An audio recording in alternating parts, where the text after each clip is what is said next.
Vou deixar para vocês aí quais são os primeiros 5 livros de Có. Quais os primeiros 5 livros? Fala em ordem, em sequência. Novo Testamento, Antigo Testamento. Os primeiros 5.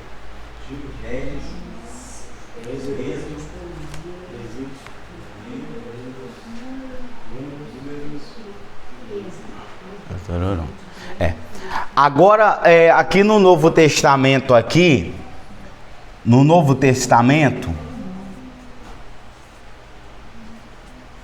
Novo Testamento já fala dos evangelhos ali também, que tem muita sabedoria, tá, meus irmãos? Muita sabedoria em vários sentidos. Muita sabedoria em vários sentidos, tá? Em vários sentidos. Fala de tudo Mateus. Eu acho que toda vez que você for querer aprender a Bíblia, sempre olha para esse livro aqui, ó, Mateus. Sem Mateus, você quase não consegue fazer muita coisa, tá? Mateus é a chave de muita coisa, tem muita informação e é de uns livros mais lido do mundo, né? Tem mensagens para várias áreas, para diversas informações. Entrando aqui um pouco aqui no último livro, o livro de Apocalipse, entrando aqui um pouquinho em Apocalipse, fala de muitas coisas também, referente ao fim, referente a muitas coisas que estão ligadas após a vinda, né, de Jesus, né? É muito importante também esse livro. Um dos livros também muito requisitado, né, no Novo Testamento é 1 Corinto ou 2 Corinto também. É um livro que tem uma visão extraordinária também. Agora, entre dos livros do Antigo Testamento, que você pode estar pegando muita coisa boa, é esse livro aqui, chamado de Provérbios. Eu vou estar utilizando aqui somente as iniciais, tá? Que é o P e o V, uma abreviação da palavra Provérbios. Às vezes você quer aprender um pouco mais em uma área específica. Eu estou num tempo que eu não quero muito estudar sobre profecias. Eu quero estudar mais uma linguagem de sabedoria. Provérbios, né, Eclesiastes, Cantares, os Salmos também e esse famoso livro chamado de Jó. Mas um dos pilares mais importantes da sabedoria você pode colocar aqui, que é o livro de Provérbios, tá? Você quer aprender sobre sabedoria bíblica, é o livro de Provérbios. Qual tipo de sabedoria? Uma bem simples aqui, a sabedoria do ouvir. A sabedoria do ouvir, ela é muito útil, Tudo se aprende ouvindo, tá? Tudo se aprende ouvindo. Foi o que aconteceu lá no livro de Provérbios, lá quando Salomão escreveu, a sabedoria, ela vem por ouvir. Então tudo que você para ouvir, você acaba aprendendo. Ou seja, a sabedoria de Provérbios, ela é muito útil, ela é excepcional e pode ajudar a pessoa a desenvolver outras áreas da sua vida também, porque ajuda muito a pessoa abrir o entendimento. Então, ou seja, a sabedoria do ouvir, ela ajuda a pessoa a crescer em vários setores. Aparentemente parece que a pessoa até mesmo parece que não está crescendo, que não está evoluindo, mas ao passar por um tempo, a pessoa começa a observar que ele está desenvolvendo absurdamente na questão de sabedoria, na questão, né, de visão das coisas, na questão de você olhar uma coisa, você ver se essa coisa vai dar certo, se essa coisa vai dar errada, você já pega ali também essa ideia da situação ali também, tudo com essa ideia de ouvir. Eu ouvi no passado... Fala para mim, por favor, ali, lá acima de Provérbios e o último é o quê?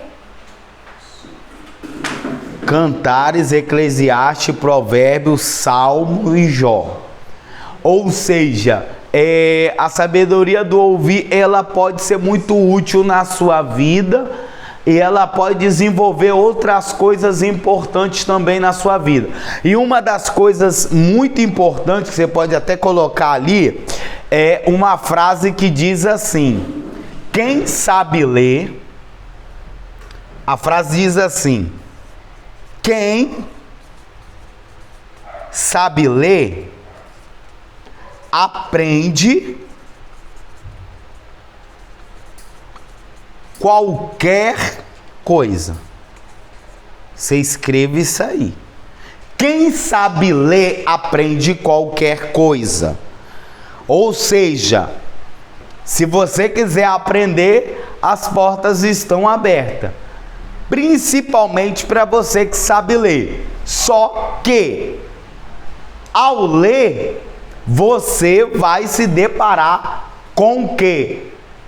Com muita persistência ou querer demais aprender determinada coisa. Aprender a Bíblia não é uma tarefa de estalar dos dedos. Ah, tá. Qual é um dos maiores benefícios de você também aprender a palavra, aprender a Bíblia? Um dos maiores benefícios, só do fato de você não ensinar ou induzir as pessoas, o fato de você levar aquela semente adiante, já é muito importante você levar já com a visão mais embasada. Ou seja, isso tem muitos benefícios sim na questão de reino de Deus, porque as pessoas chegam em determinados lugares, eles falam assim: poxa vida, eu quase não aprendi nada naquele lugar. Chega em outros lugares, a pessoa fala: poxa vida, eu desenvolvi bastante na minha vida depois que eu cheguei em determinado lugar, depois que eu cheguei em determinado curso.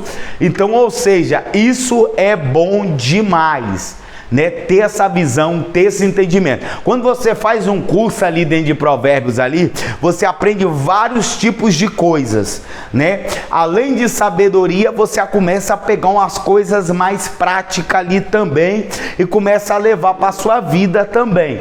Tanto no nível de sabedoria, no nível de relacionamento, no nível de negócios, no nível de finanças, no nível de vida pessoal, o nível de como você lidar com as coisas, de como você resolve as coisas, de como você atua, de como você trabalha, de como você faz ali todo o trabalho em cima, né? Se eu for perguntar para vocês um pouco de qual livro vocês lêem mais, parece que às vezes a pessoa, quando ele está assim, entrando dentro da Bíblia, entrando dentro dos livros, ele fica meio confuso. Todo mundo fica meio confuso, não sabe em qual livro, às vezes fica ali fazendo uma oração para ele tirar qual palavra, e aquela palavra ali fica determinando a vida da pessoa. Geralmente isso é até um pouquinho mais perigoso, né? Quando a gente fica tirando uma palavra, isso é um pouco perigoso. porque você acaba colocando a sua vida à mercê dessas decisões, e isso não é bom. Na verdade, Mateus, às vezes Marcos, Lucas, João, não ensina a gente estacar a vida muito nesse negócio de piloto automático, acreditar muito que através que você tirar aqui é a direção certa para a sua vida. Você pode enfrentar muitos problemas, principalmente com essa parte ali da sabedoria.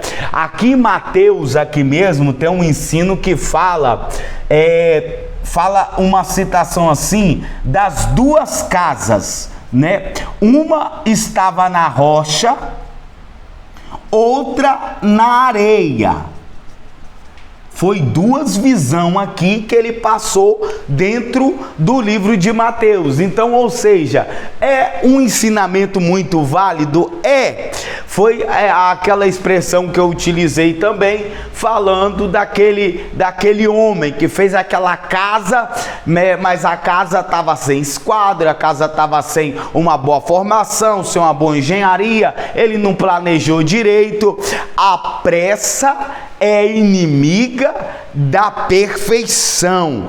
Ou seja, realmente, para sair um bom trabalho, tem que ter um investimento. Ou seja, Jesus estava falando, trazendo a mesma visão ali também dentro de Mateus. São ensinos que você vai se deparar ali sobre algumas coisas que pode também ajudar muito ali a sua vida. A questão das 5 loucas ali, a questão também das 5 prudentes, pode também trazer uma visão muito forte para a sua vida, para nossas vidas. Não só na questão de reino, não só na questão de volta de Jesus, mas na questão também de como a gente vê as coisas, de como a gente trabalha nas coisas, de como a gente desenvolve as coisas. É uma visão que você aplica nas loucas, uma visão que você aplica nas prudentes, e você traz um pouco da visão dali. Eu coloquei um pouco aqui da visão de Jó, porque Jó, ele pode ajudar a gente encarar a vida também de uma forma que a gente possa também extrair um pouco das lições ali que Jó passou, tanto positivas, lições positivas, quanto também as lições que não são positivas. Por gentileza, abra a sua Bíblia no livro de Jó. Localiza Jó na sua Bíblia, por gentileza. Localiza Jó na sua Bíblia. Localiza Jó. Enquanto você localiza Jó, você vai observar que o livro de Jó se costuma ter muita coisa boa para extrair em várias áreas ali, em várias áreas, em vários sentimentos ali também da vida de Jó, no primeiro capítulo aí, no segundo capítulo, no terceiro capítulo, o trabalhar de Deus um pouco na vida dele. Você começa a observar aí um pouco das características, as áreas positivas da vida de Jó, um sentimento positivo da vida de Jó, uma ideia um pouco positiva da vida de Jó, um pouco da carreira.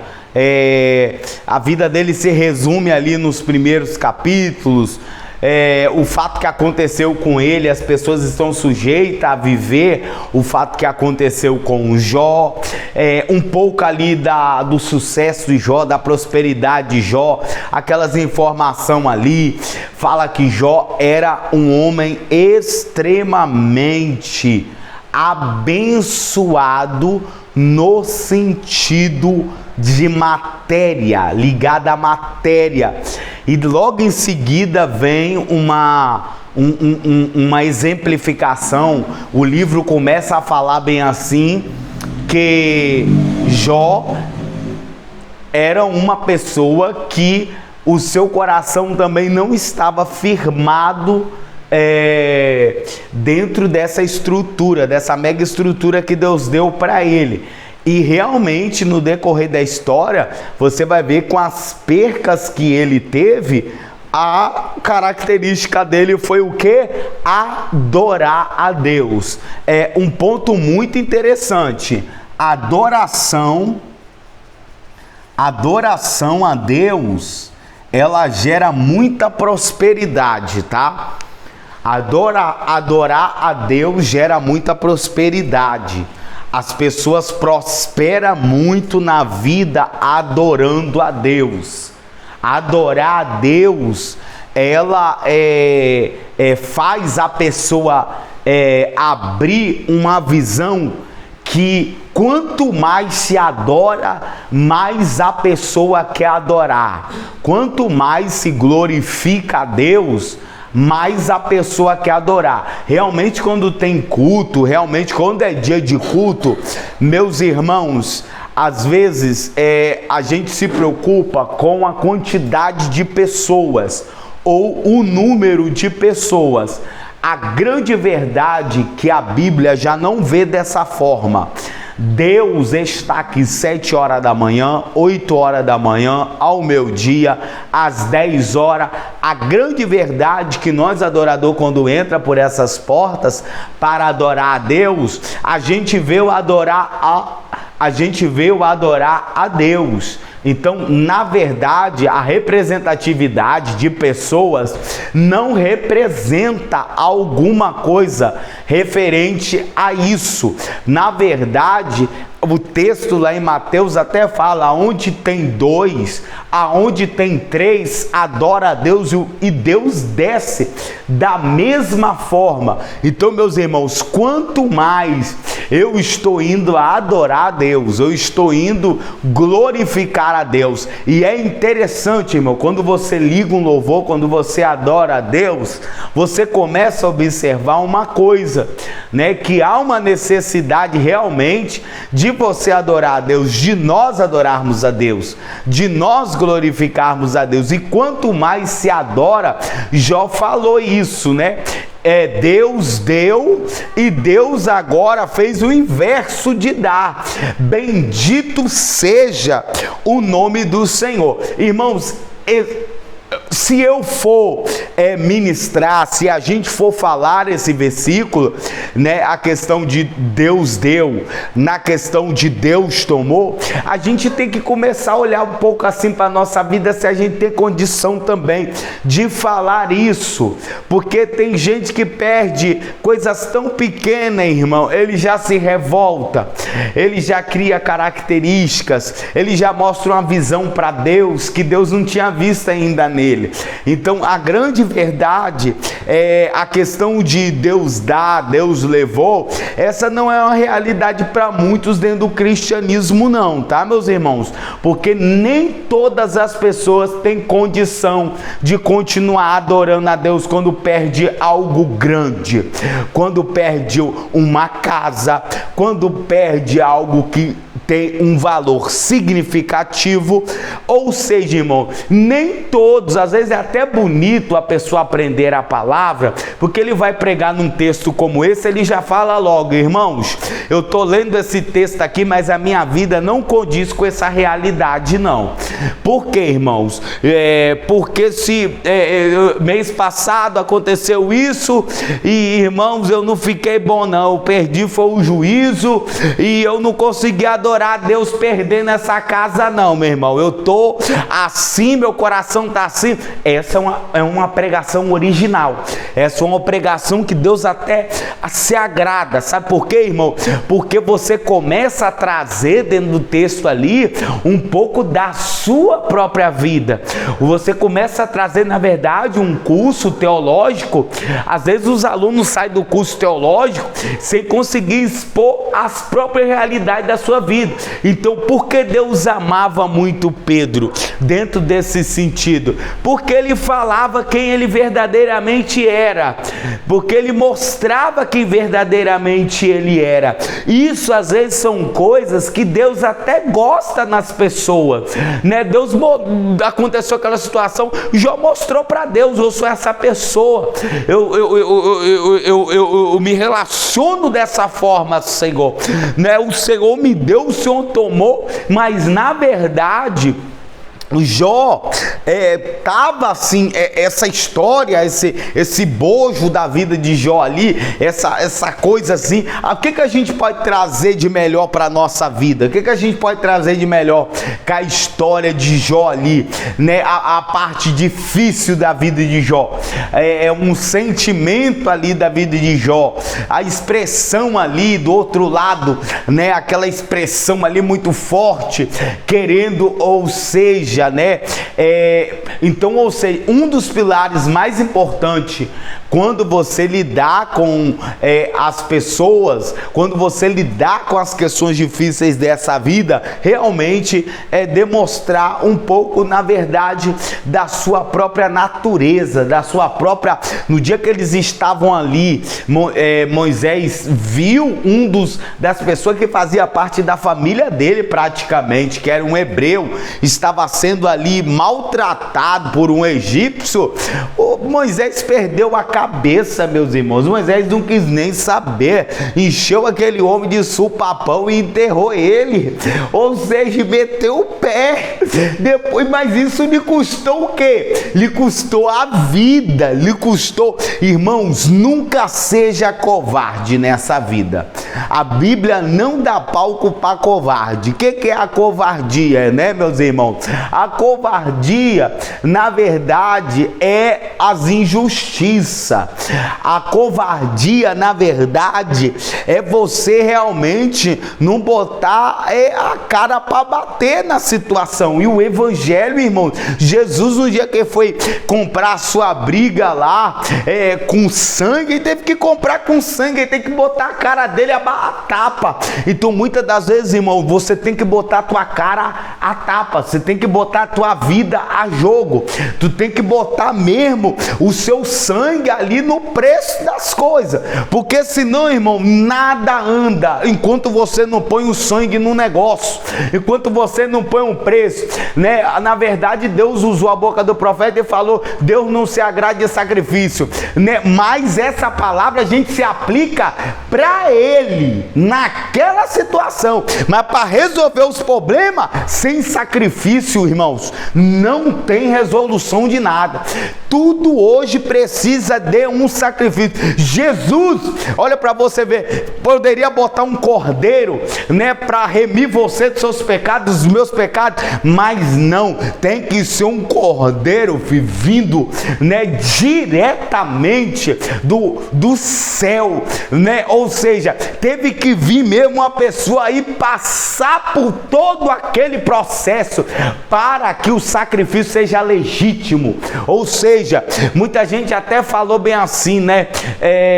Ou seja, se tu és mesmo verdadeiramente filho de Deus, desça daí, nós vamos acreditar. Ele não posso usar o meu poder nessa matéria, eu não posso esbanjar do meu poder, nunca esbanje do teu poder, né? Na verdade, nem dê demonstrações do poder que você tem. Por quê, meus irmãos? Porque o poder tem que ser usado na hora certa, no momento certo e na ocasião